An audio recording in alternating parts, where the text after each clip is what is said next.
My name is Lily Jones. I'm 62 years old. Just a regular housewife who looks forward to evening walks with my retired husband. What I'm about to tell you is about when we celebrated our 25th wedding anniversary, our silver anniversary. It was quite the event, and I think you want to hear about it. Back then, I was working as a magazine editor, and my husband Tom was in advertising. We were both always busy, often leading lives that barely intersected. Thankfully, despite that, our marriage stayed strong, and her daughter Sally grew up to be a straight arrow kind of girl. Around that time, Sally had just started her career, and Tom and I were getting to an age where we were mentoring the next generation at our jobs. Things were finally settling down. We never really did typical family things like going on vacations because of our hectic schedules, but seizing this peaceful moment. "Let's spend our 25th anniversary just relaxing as a family," Tom suggested. That's when it hit me. This year was our 25th, our silver anniversary. I was thrilled at the thought alone, but Sally got even more excited. "Why not go on a trip? Let's splurge on a fancy hotel." So we all took the day off and decided to stay at a hotel. We chose a beautiful hotel known for its ocean view, pool, and fantastic seafood, as per Sally's request. It was an ultra-luxurious hotel, often featured on TV. Then came the big day. The view was just as amazing as we had heard. A stunning contrast of the ocean and greenery right before our eyes. I couldn't help it. "Wow, that's wonderful!" We all instinctively took out our phones to capture the moment. It was that breathtaking. The room we booked was one of the hotel's special ones, known for its beautiful sunset views, like a scene out of this world. It's usually reserved for celebrities and politicians, a real VIP experience. It's so popular, it's almost impossible to book. We felt lucky to have gotten it. Our excitement was sky high. "Let's hurry up and go!" Sally, more excited than us, pulled us towards the front desk. "Excuse me, we have a reservation under the name Jones?" I said to the female staff at the counter. "Yes, Mrs. Jones, please give me a moment to check," she replied, searching for information in the reservation list. "Oh, I'm sorry, but there seems to be a mistake. You're Mrs. Jones, correct?" Yes, that's right," I replied, puzzled. She looked back at the list, confused. "I'm sorry, but it seems like we don't have your reservation. We are a reservation-only hotel." "What? That can't be right. We definitely made a reservation." I was shocked, raising my voice in the quiet elegance of the luxury hotel. "Well, we do have a reservation to Mrs. Johnson today." "That must be a mistake in hearing our name. We made a reservation." I was sure of it, because I had made a call myself, and I clearly said Jones. The date was correct too. Not convinced, I even gave her our address and phone number, asking her to check again. "Please, wait a moment," she said with a brief and pleasant smile, and disappeared into the back. What's with that face? It's creepy, as I'm thinking this. What do you mean?" My daughter asks with a puzzled voice. "It must be some mistake. I made a reservation properly. It's okay." I smile, and so does my husband. "Right, everything will surely be fine," he says, reassuring her daughter with a smile. After all, this is a luxury hotel. They must handle any mishaps with sincerity. "Thank you for waiting. Please follow me," said a woman who appears to be the assistant manager of the hotel, standing before us. I tease my daughter. "See, I told you we had a reservation," with a playful smile. "Oh, so it was just a misunderstanding? I was worried there." Both my husband and daughter sigh in relief. "This is your room." We try to contain our excitement and high expectations as she opens the door. "Huh? Something's..." "It's different from what we saw on TV." My daughter is the first to speak up. My husband also. scratches his head. Indeed, it's different from the room we saw in the photos and on TV. I'm sure of it, having eagerly looked through travel magazines countless times. The interior is somewhat similar, but the furnishings seem old and dirty, even from a distance. The only view from the window is of trees and rocky terrain, blocking the light and making the room dark. There's no sea in sight, and obviously, we can't see the advertised sunset. It seems like we'd been given a room on the complete opposite side of what we reserved. "Excuse me, is this really a room?" I ask. "The room you reserved is exactly as booked," was the reply. She replies a bit too firmly, making me feel uncomfortable.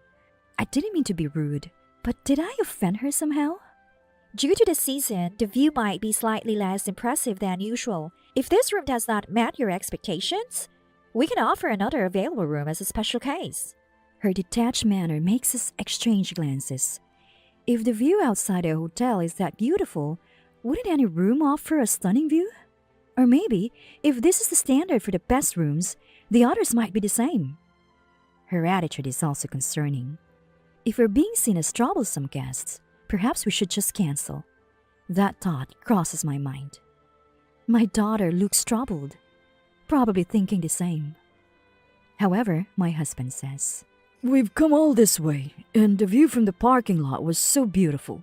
Surely a different room will offer a better view." He decides to continue our stay. There's some logic to what he says. Thinking about when we can all get together next, it's uncertain. We don't want to miss this special anniversary. After discussing it, the three of us decide to first see the room and then make a decision. The assistant manager, who overheard our conversation, says, "Then I'll arrange it right away." Her attitude from earlier is gone, replaced by a cheerful demeanor. The staff is informed to prepare a room, and we are instructed to wait on the lobby sofas until it's ready. But no matter how long we wait, there's no sign of being led to our room. We only watch other guests check in. I then realize something unpleasant. Other guests are being escorted to sofas by staff carrying their luggage. We have had no such assistance from the start. Is there a difference in treatment? No, it must just be busy. But I'm not the only one with these doubts. Even my daughter, who initially enjoying taking photos and videos inside a hotel. "Isn't this taking too long? Are they really preparing a good room for us?" She seemed to be getting irritated. Indeed, it's been 2 hours since they said they were preparing the next room. My husband also says, "This is unusually long," scratching his head. I seem to be watching him scratch his head a lot today. It's disheartening.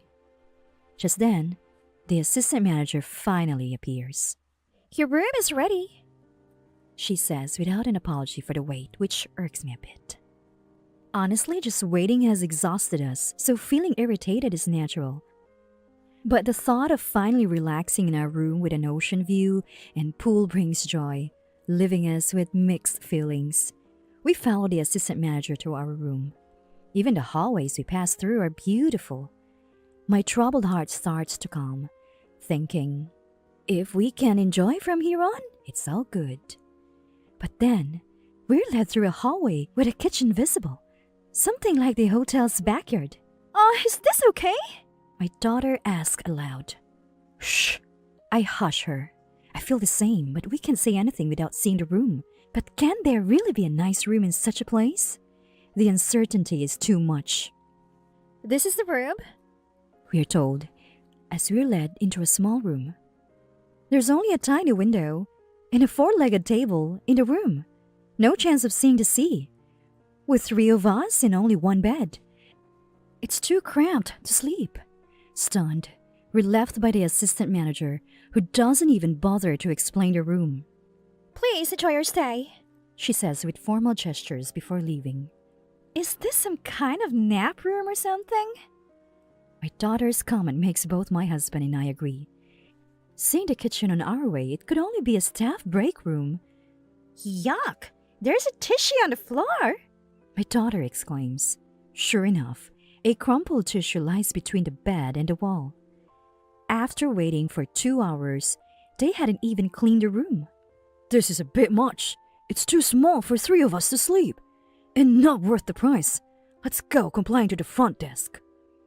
My husband's words resonate with my daughter and me. It's our much awaited wedding anniversary and our first family trip. We don't want to compromise even a little bit. It was a good thing we decided to see the room first. Considering cancellation, we head to the front desk. Oh, what seems to be the problem? We run into the assistant manager coming out of the kitchen as soon as we leave the room. We can't even sleep 3 people in that room. We booked a special room with a sunset view, but this is unacceptable. Are you sure there are no other rooms available? The assistant manager's face hardens at my husband's words. What a dilemma! We offered you the best available room. We took time preparing it. And I think the price is fair, don't you? What? Are you kidding me? There is a tissue on the floor. My daughter is the first to express her anger. Well, what can I do? The assistant manager sighs as if it's out of her hands. So are you going to cancel?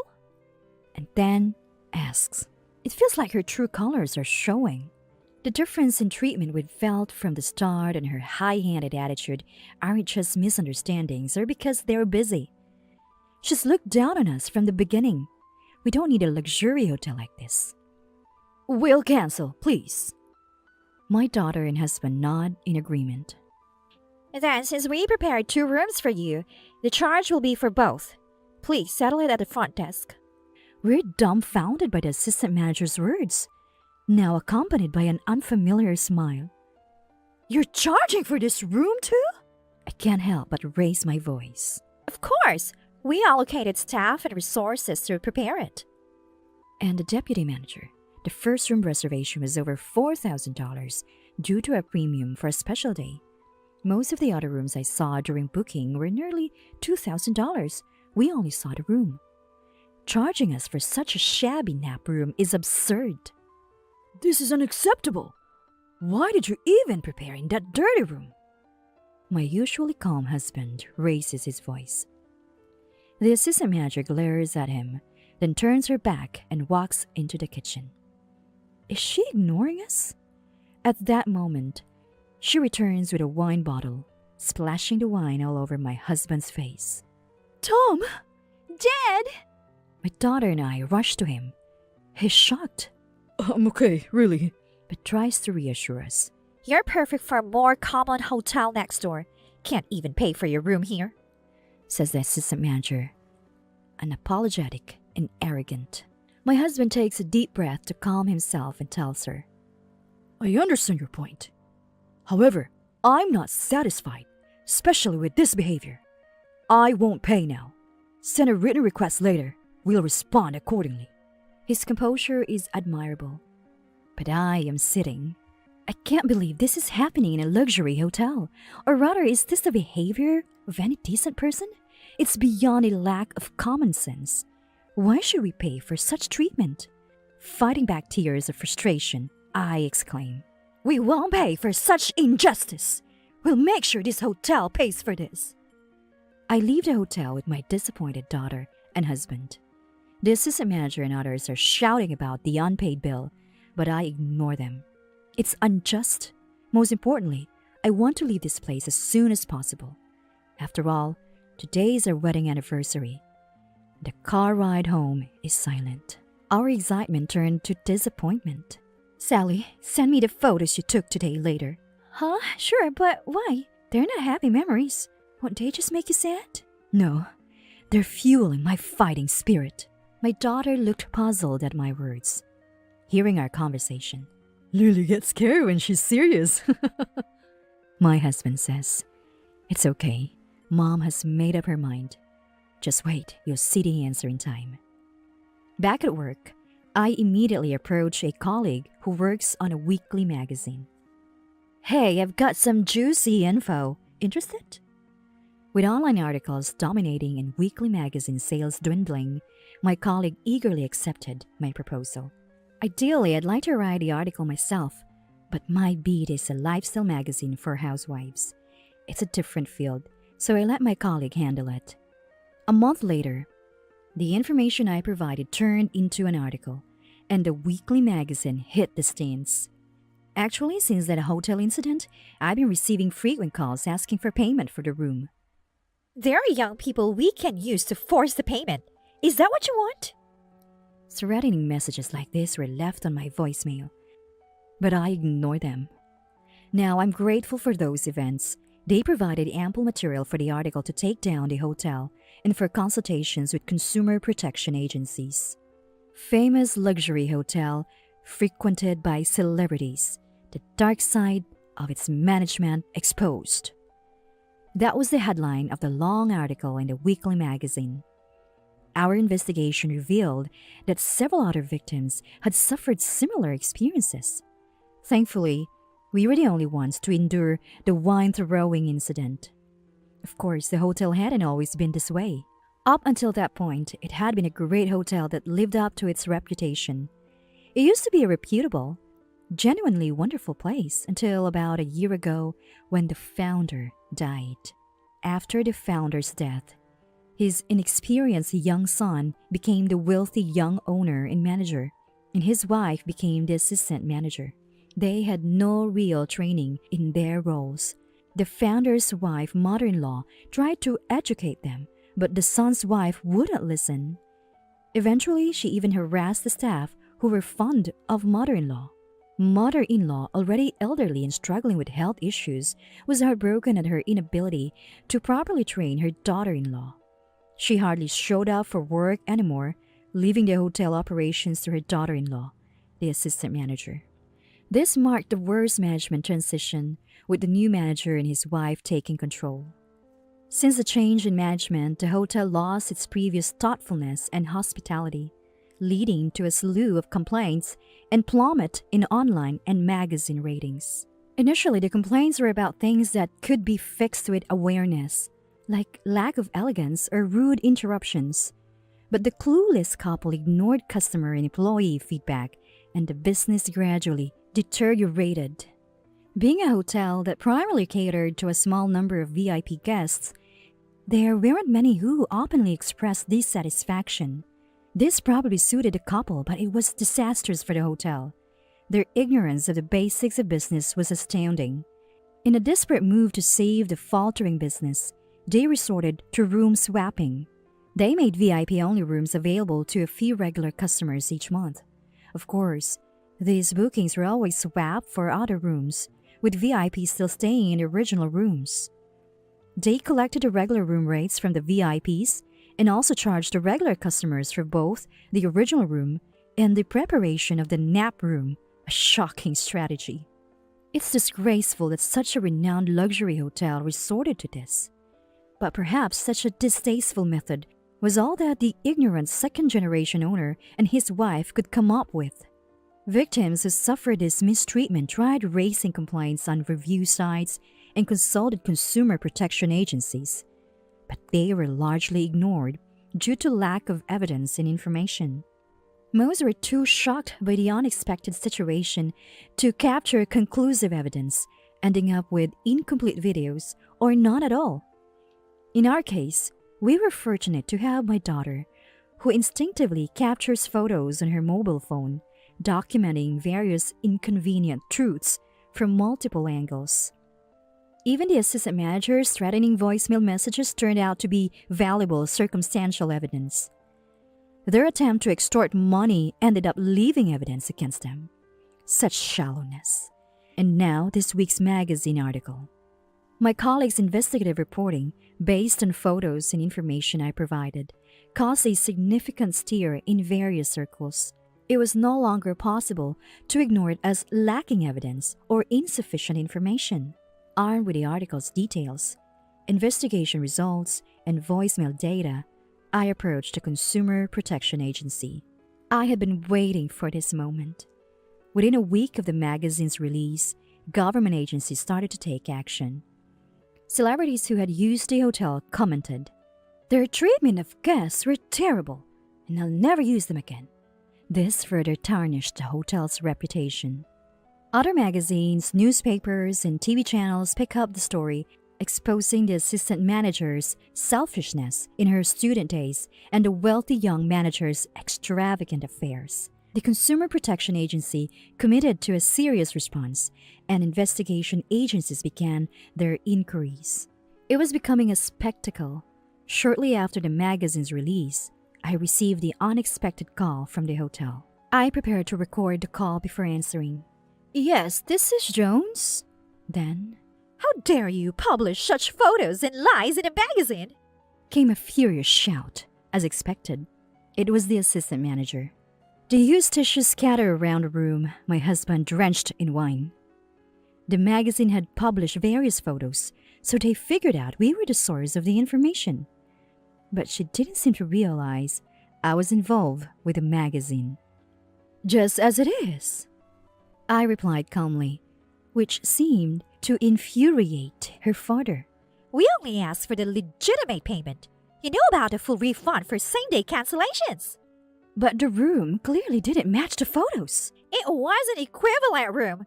Stop making baseless accusations. The assistant manager's childish, no, worse than a child, response made me sigh. What about the testimony and photos from the person who stayed in a special room who were supposed to be in that day? This was information unearthed by my colleague, who found and spoke directly to that person. The assistant manager ran out of words. Huh? Whatever. What does that matter?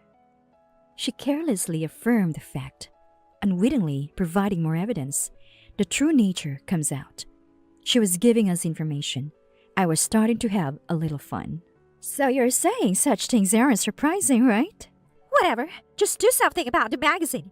You haven't even paid for your room, so don't cause any more trouble. Understood. I'll take care of it. Look forward to it. I might have sounded the kindest I ever have. Was my face radiant with happiness? When asked to take care of it, I had no choice but to comply. I immediately went to my colleague. Got some fresh info. The editorial team was already planning a second installment, and my new information made the following week's article even more sensational. Scandal breaks. Obtained audio of threatening assistant manager. This article included a phone conversation as an audio data reference. It also featured comparison images of the room we were shown and the actual nap room. I passed the audio to a colleague in TV, and it was prominently featured in a news program. Naturally, they ruined our special wedding anniversary. After the second article was released, I contacted the hotel. After a few rings, Hotel? How can I help you? the assistant manager's voice trembled. They had just undergone an inspection by the Consumer Protection Agency a few days ago. Moreover, victims who had previously remained silent seemed to be preparing a class action lawsuit. With an increasing number of condemnation against the Crook Hotel online, it was no wonder she sounded terrified. Did you read the article I took care of?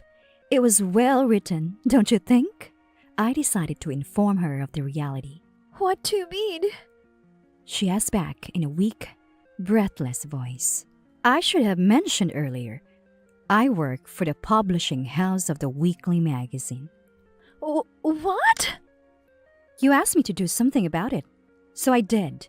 That phone call you made added depth to our article. What have you done?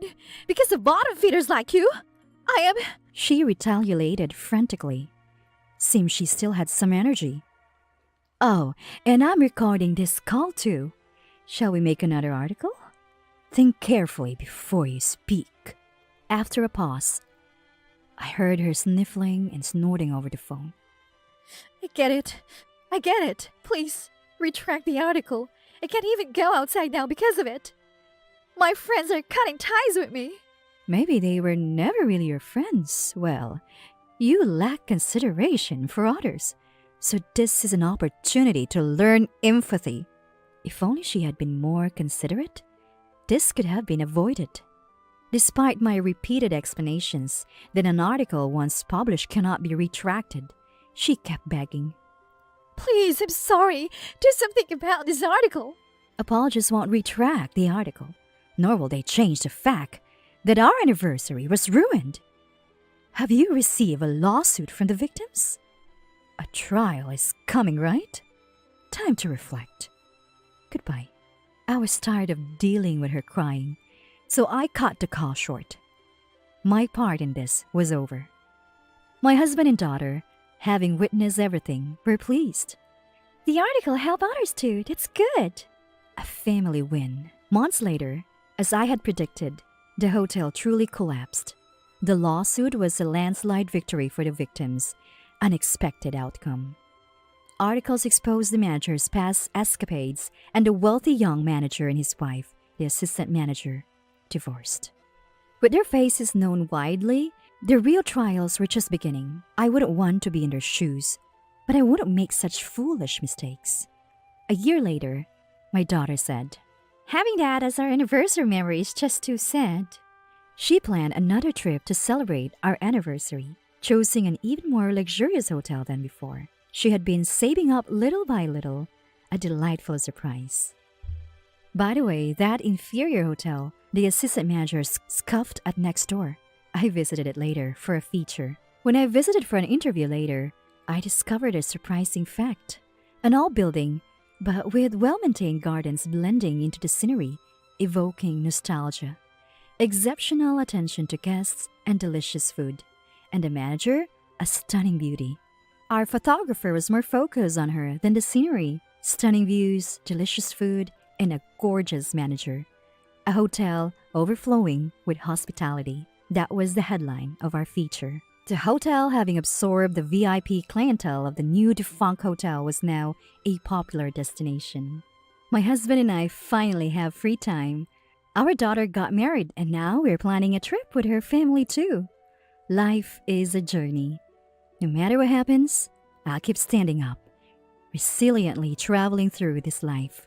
So, where to next?